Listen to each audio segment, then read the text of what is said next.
Hello guys, welcome to my channel. চলে এসেছি নতুন একটা ব্লগ ভিডিও নিয়ে।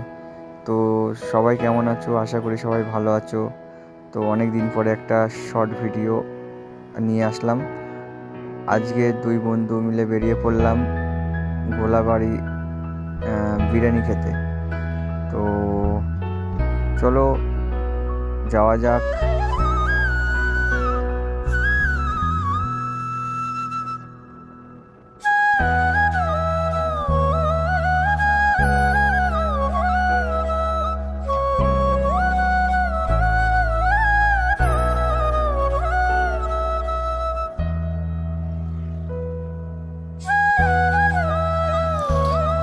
নীলগঞ্জ টু গোলাবাড়ি রোড, প্রায় চলে এসেছি আমরা।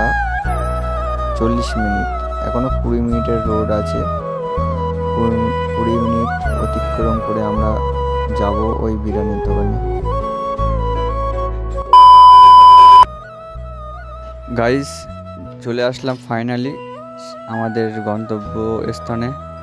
তো বন্ধু এখন বসে আছে, দেখছে কখন বিরিয়ানি নিয়ে আসবে। আমিও সেই জন্যই ওয়েট করছি।